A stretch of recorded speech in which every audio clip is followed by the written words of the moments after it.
Welcome, friends. You are listening to the Mind Body Alchemy podcast. I'm your host, Stephanie Miramontes.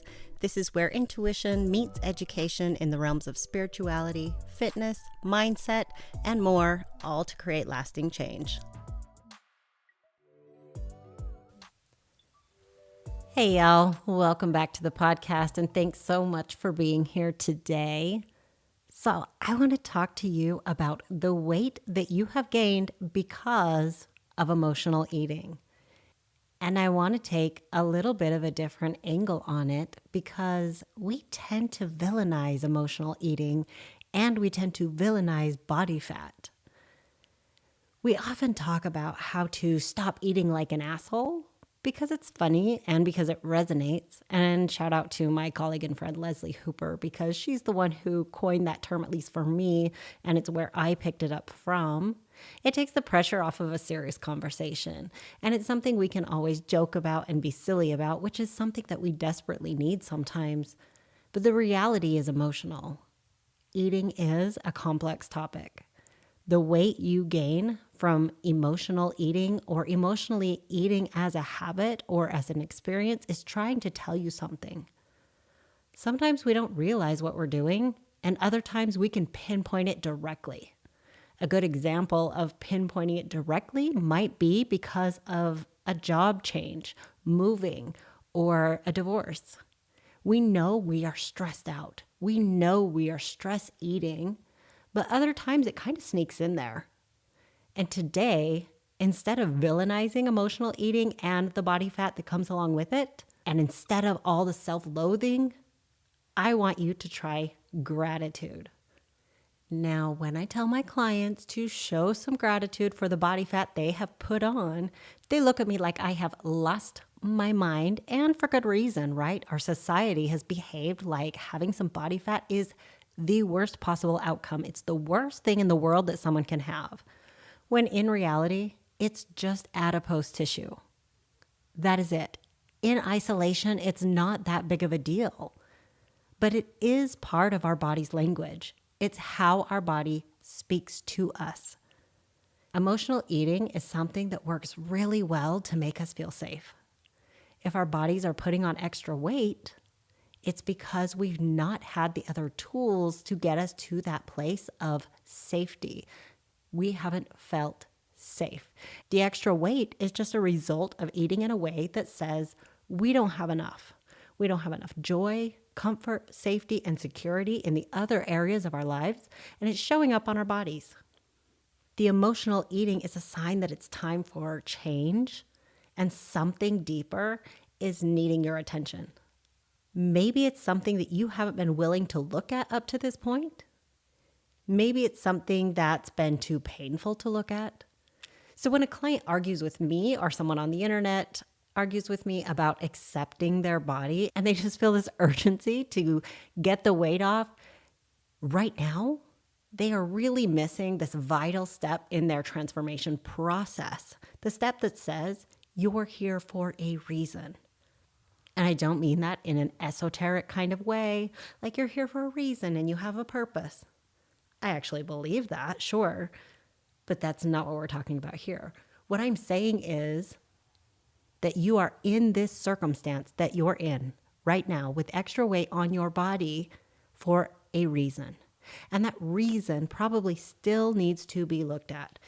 And if it gets ignored, the weight loss, whatever that looks like for you, won't be sustainable because this thing is still existing under the surface. Whatever it is, whatever it's attached to, has not been addressed yet. Now, you may have started emotionally eating periodically to self-soothe and found relief. Probably you found that relief in an unconscious kind of way.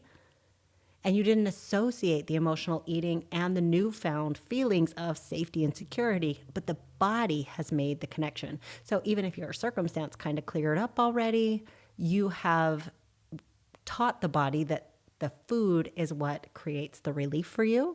Now, when you do this a few times, you reinforce that connection, and that has created a habit. You have a cue of some emotional circumstance, stress at home, at work, or in a relationship, and you eat. That's the response. Your brain gets flooded with endorphins. That's the feel-good stuff. And the edge is taken off. You experience less of the pain. It's less sharp. It's less acute. And the stressful or emotional junk becomes tolerable again. And then the next time this happens, you will have already laid out a path for your brain to take to feel the feeling, stress, sadness, whatever, find the food, pleasure, relief, experience that relief, and on it goes. We repeat this pattern. It becomes something reliable to us. It happens again and again without you even realizing that you are responding to emotion rather than hunger. All you feel is an urge to eat. That urge shows up more quickly each time. You haven't taken the time to acknowledge the stress, the dissatisfaction with your circumstance, or the disappointment or whatever. You skip that step and go straight to the food. This creates that automation, and before you know it, it's like driving down a familiar road. You don't have to think about every turn. You don't have to think about what you have to do. It just happens. You just get where you're going. You're doing exactly what you were designed to do. Live on autopilot. Save your brain energy for things that you don't know how to do, things that need more of your focus, and things that take a little bit more of your effort. So if you find yourself stuck in that situation where you have created this habit of eating your feelings away, what can be done about it? Well, that is the sticky part. You have to be willing to feel your feelings. All of them. When you're willing to be uncomfortable, sad, angry, hurt, disappointed, then you'll stop looking for relief from food. The urges will still come for a while, but as you start to work on responding to the emotion with the understanding that that is what you're doing, then you will start looking for solutions instead of going back down the path of running from your feelings, as tempting as that may be. Now, that doesn't mean you'll never emotionally eat again. It's still a valid tool. It still works really well. And sometimes we just eat for celebration or joy, or sometimes we really need a moment where we just kind of numb out and turn the temperature down on our emotions long enough for us to deal with them. The idea here is to get in a habit of recognizing that there is an emotion underneath all of this undercurrent of emotion that needs to be looked at. Whether or not you still go to food is not as relevant once you get into a practice of saying, I have an emotion, something needs to be dealt with. If it keeps coming up over and over again and you keep shoving it down with food and you keep ignoring it, that is where we end up with consequences. Now, once in a while, like I said, it's going to happen. You're still going to have access to that tool, and there are times where it feels more appropriate than others. Maybe sharing memories, Christmas cookies, for example, or something like that, where it's like, I'm not eating Christmas cookies for hunger. Let's face it. I'm eating them because it's nostalgic and they smell good and they taste good and it's an experience.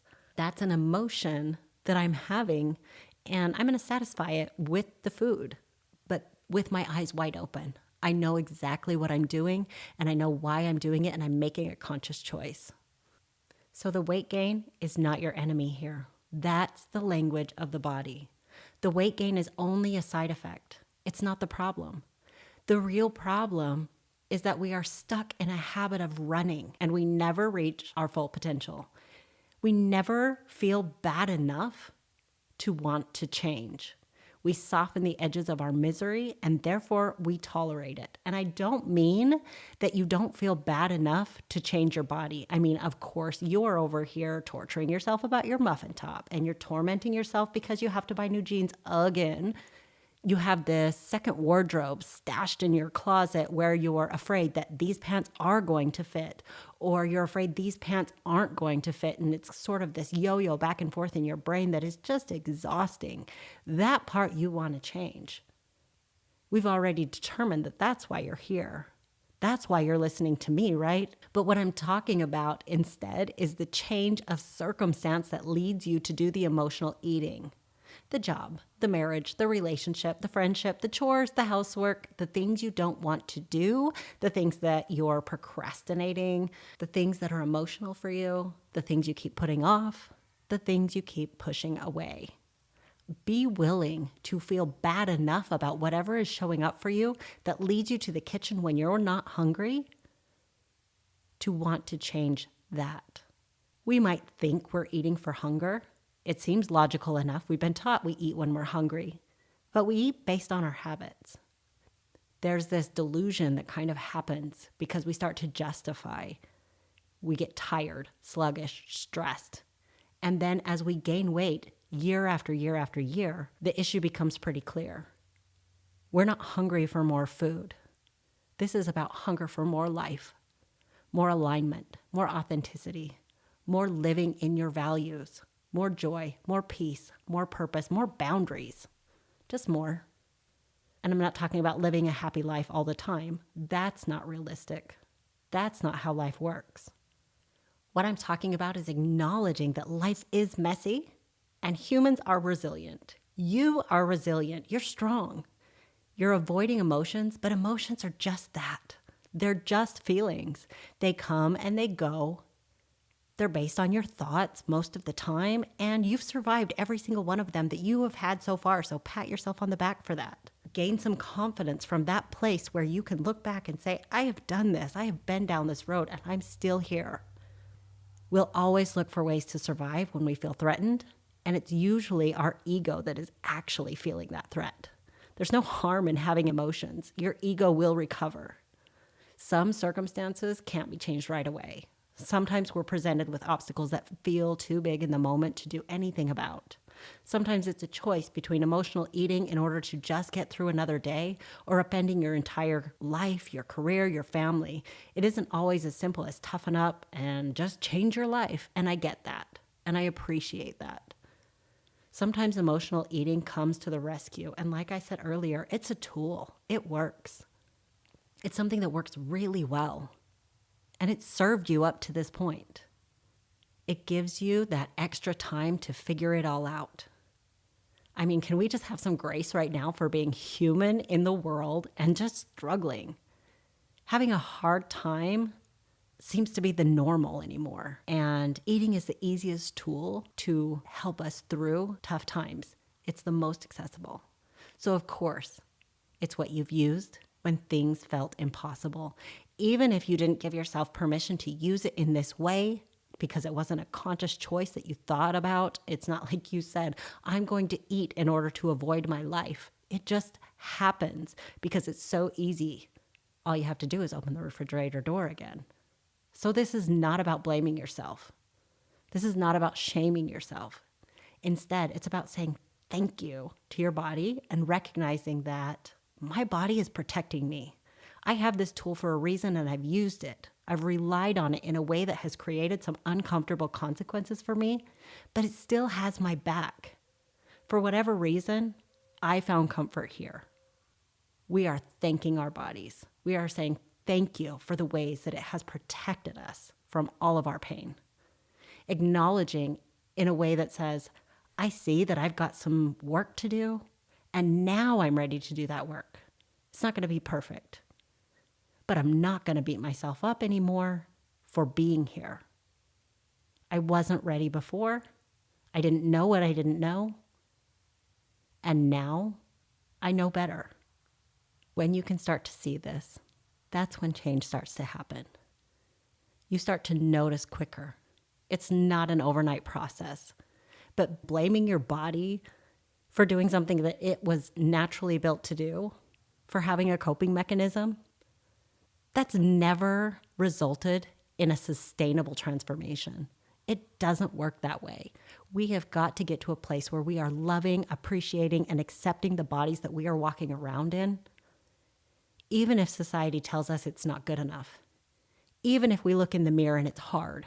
Even if we turn away from the photographs that we're in, we need to start working on building a relationship and recognizing that we are worthy no matter what. Everyone else in the world, we can't control their thoughts. They're allowed to throw as much judgment as they want at us, and there is nothing we can do. But one thing that we are absolutely in control of is the relationship we have with ourselves, with our bodies.